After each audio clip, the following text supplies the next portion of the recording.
Hello friends, કેમ છો? તો આજે હું તમારી સાથે શેર કરવા માંગુ છું લસુની પાલકની રેસીપી, જે ખાવામાં ખૂબ જ ટેસ્ટી અને ખૂબ જ હેલ્ધી છે. પાલક એ આપણા હેલ્થ માટે ખૂબ જ સારી ભાજી છે. પાલક આપણી શરીરને ઠંડક આપે છે. તો ચાલો આવી હેલ્ધી અને ટેસ્ટી રેસીપી શરૂ કરીએ. તો મેં અહીંયા એક બંચ પાલક લીધું છે. વજનમાં 500 ગ્રામ પાલક છે. તો આપણે તેને બાફવાની છે. તો ચાલો આપણે પાલકને બાફી લઈએ. તો મેં અહીંયા પાણી ગરમ કરવા મૂકી દીધું હતું. તો હવે આપણે પાલકને બાફવાની છે. તો ચાલો આની અંદર પાલક નાખી દઈએ. પાલકને વધારે બાફવાની નથી, 3 થી 4 મિનિટ સુધી જ બફાવા દેવાની છે. તો જ્યાર સુધી આપણી પાલક બફાઈ છે ત્યાર સુધી ટામેટાની આપણે ગ્રેવી કરવાની છે. તો ચાલો આપણે ટામેટાની ગ્રેવી કરી લઈએ. તો અહીંયા મેં એક મિક્સર જાર લીધો છે.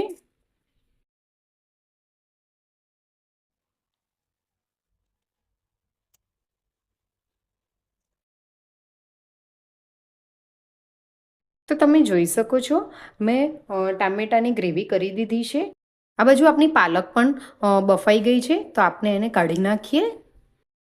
જેવી પાલકને આપણે ગરમ પાણીમાંથી કાઢીએ છીએ તેવું જ તેની ઉપર ઠંડુ પાણી નાખી દેવાનું, જેથી આપણી પાલકનો કલર જળવાઈ રહે, ગ્રીનનો ગ્રીન રહે, તે કાળી નહીં પડશે. તો હવે આપણે જે પાલકને બાફી હતી એ પાલકને હવે આપણે ગ્રાઇન્ડ કરવાની છે. તો હું અહીંયા એ પાલક લઈ લઉં છું. મિક્સર જારની અંદર હું પાલક નાખી દઉં છું અને તેની સાથે સાથે અહીંયા મેં થોડીક કોથમીર લીધી છે, લસણ 4-5 કળી લીધી છે, મરચાં લીધા છે અને આદુ લીધા છે. મરચાં તમે તમારા હિસાબથી લઈ શકો છો. મેં તીખા મરચાં લીધા છે અને આદુના ટુકડા લીધા છે 2. તો હું એને પણ મિક્સર જારમાં નાખી દઉં છું અને આ બધાને આપણે ગ્રાઇન્ડ કરવાનું છે. તો તમે જોઈ શકો છો મેં એકદમ ઝીણું એને ગ્રાઇન્ડ કરી દીધું છે અને તેનો કેવો સરસ એવો કલર આવ્યો છે. તો ચાલો હવે લસુની પાલક બનાવવાનું શરૂ કરીએ. તો અહીંયા મેં એક પેણી લઈ લીધી છે. એ પેણીની અંદર મેં 2 ચમચી તેલ એડ કરું છું. 2 ચમચી તેલ એડ કર્યા પછી હું એની અંદર 1 ચમચી જીરું એડ કરું છું. હવે આ રીતે આપણું જીરું તતરી જાય એટલે તેની અંદર હું અડધી ચમચી હિંગ એડ કરું છું. જીરું અને હિંગ થઈ જાય એટલે એની અંદર મેં એક મીડિયમ સાઇઝનો કાંદો લીધો હતો. એને મેં ઝીણો સમારી લીધો છે. એને હું એડ કરી દઈશ. કાંદો ગુલાબી રંગનો થાય ત્યાર સુધી જ એને ચડવા દેવાનો છે. તો હવે આપણો આ કાંદો પણ સતરાઈ ગયો છે. કાંદો સતરાઈ જાય એટલે આપણે જે ટામેટાની પ્યુરી કરી હતી એ ટામેટાની પ્યુરી હું આની અંદર નાખી દઉં છું. હું અડધી ચમચી મીઠું નાખું છું, જેથી આપણા ટામેટા જલ્દી ચડી જાય. આપણા ટામેટા હવે ચડી ગયા છે અને તેલ પણ છૂટું પડવા માંડ્યું છે. તો આપણે હવે એની અંદર મસાલા કરવાના છે. તો સૌથી પહેલાં હું લાલ મરચું નાખું છું. 1 ચમચી લાલ મરચું નાખું છું. તમે તમારા ટેસ્ટ મુજબ નાખી શકો છો. આપણે જે પ્યુરે બનાવી હતી, પાલકની જે પ્યુરે કરી છે તેની અંદર ગ્રીન ચીલી પણ નાખી છે. એટલે તમે લાલ મરચું તમે તમારા ટેસ્ટ મુજબ નાખજો. એટલે મેં લાલ મરચું 1 ચમચી નાખ્યું છે. 1 ચમચી ગરમ મસાલો નાખ્યો છે. પિંચ હળદર નાખી છે. 1 ચમચી ધાણા જીરું પાવડર નાખ્યું છે. અડધી ચમચી મીઠું નાખ્યું છે. આપણે હમણાં ટામેટાની અંદર થોડું મીઠું એડ કર્યું હતું, એટલે આની અંદર તમે તમારા ટેસ્ટ મુજબ મીઠું નાખજો. આ બધાને હવે આપણે હલાવી દેવાનું છે, બરાબર મિક્સ કરી દેવાનું છે. 1 મિનિટ સુધી મસાલાને સાંતળી લેવાના છે. આપણા મસાલા પર સતળાઈ ગયા છે. હવે આપણે જે પાલકની પ્યુરે કરી હતી એ પાલકની પ્યુરે હું આની અંદર નાખું છું. હવે આને પણ આપણે મિક્સ કરી દેવાનું છે. તમે જોઈ શકો છો કેવો મસ્ત એનો કલર આવ્યો છે, એકદમ ગ્રીન પાલક લસુની પાલકનો કલર આવ્યો છે. બધું મિક્સ થઈ જાય એટલે તેની અંદર કસૂરી મેથી નાખું છું, જે મેં ઘરમાં જ બનાવી છે. તો કસૂરી મેથીને એડ કરી દેવાની છે.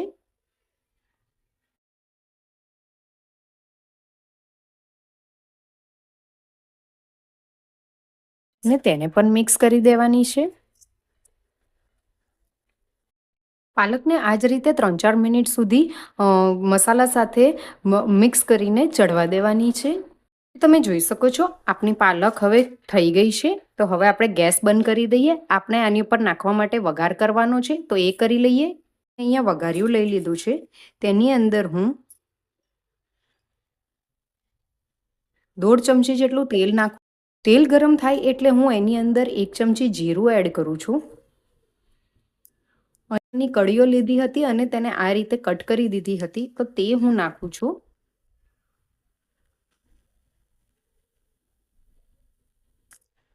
લસણ જેવું ચડી જાય એટલે તેની અંદર મેં સૂકા 2 લાલ મરચાં લીધા હતા, એ લાલ મરચાં હું એની અંદર એડ કરી દઈશ અને ગેસ બંધ કરી દઈશ. અને ત્યાર પછી તેની અંદર કાશ્મીરી લાલ મરચું છે, એ કાશ્મીરી લાલ મરચું હું આની અંદર નાખી દઈશ અને તરત જ એને હલાવી દઈશ આ રીતે. એની ઉપર હું આ વઘારને નાખી દઈશ.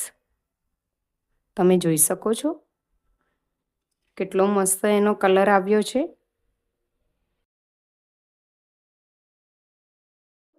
ગરમ ગરમ સર્વ કરી શકો છો. પરાઠાની સાથે, રોટલીની સાથે તમે આ ગરમ ગરમ લસુની પાલક સર્વ કરી શકો છો, જે ખાવામાં ખૂબ જ ટેસ્ટી છે.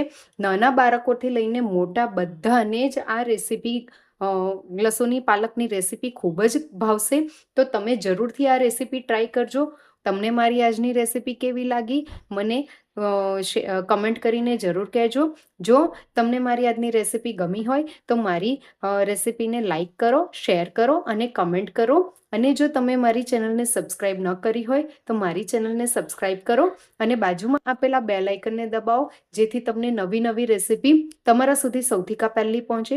Thank you for watching. Bye bye. તો મળીએ નવી એક રેસીપી સાથે. બાય.